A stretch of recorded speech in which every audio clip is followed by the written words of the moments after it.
Well, good morning, church. Thank you for joining us for our daily Devo. Today we're in John chapter 2, just getting into the book. He chose his disciples, and we pick up where Jesus and his family are at a wedding. And he's going to do his first sign. That's significant because one of the ways you can outline the book of John is by looking at the 7 signs that Jesus did. It will start with this miracle today, and it goes all the way to the last one, which is Jesus raising Lazarus from the dead. And yet, if you look at all the miracles he did, this one definitely stands out as more pedestrian than the rest of them. I mean, the rest of them were healing somebody or providing food for thousands of people. And this is just, I mean, literally think about it. This is Jesus' mom saying, hey, Jesus, can you help us with some refreshments? We're running low.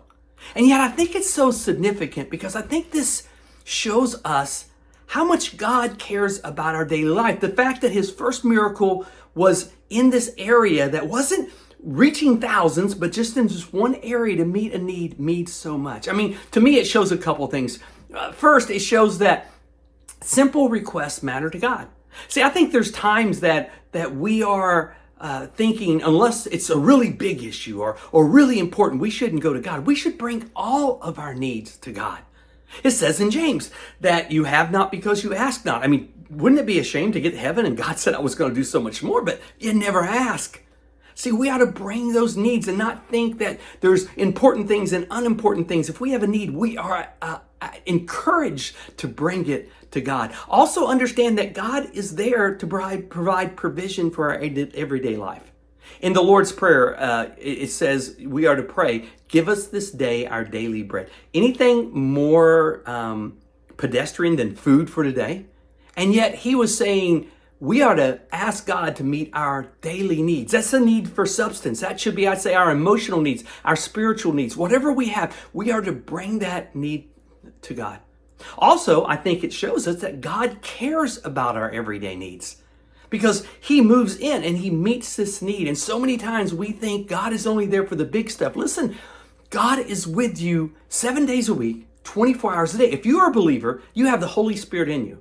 And because of God's omnipresence, it means that you have God's undivided attention without taking his attention away from anyone else. That is, God is doing life with you. And from our point of view, it's like I have God's undivided attention. So yes, he wants to be involved in every part of our lives. And there's no request too small to bring it to God. I remember one time, I'd lost my keys. I was really frustrated. And Lonnie, my wife, said, have you asked God about them? And I'm thinking, like God has time for keys. But then it hit me, you know what? God does know where the keys are. So I remember praying, God, you know where the keys are. And just kind of thinking, and all of a sudden it hit my mind. I'd wore a different jacket. I'd hung up. I went to the jacket, went in the pocket. There were my keys.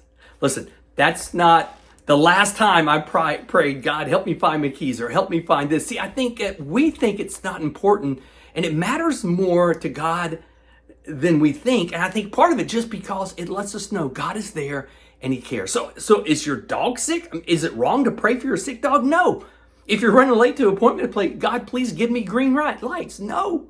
Now, it doesn't mean God is a cosmic genie, and just because you prayed, he's going to answer that request. But wouldn't it be a shame that God would be willing to answer the request and we never ask? See, there's a second part of that James request, and you have not because you ask not, or you ask to fulfill your own selfish desires. Now, I think finding your keys isn't a selfish desire. It's a practical thing, but it just means that we aren't to use God to somehow, again, bless our mess just in every regard.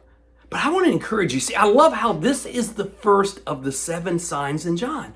He starts off with something very small and very practical, I think, to show that, you know what, God cares about the mundane. God cares about things that we may not think he cares about.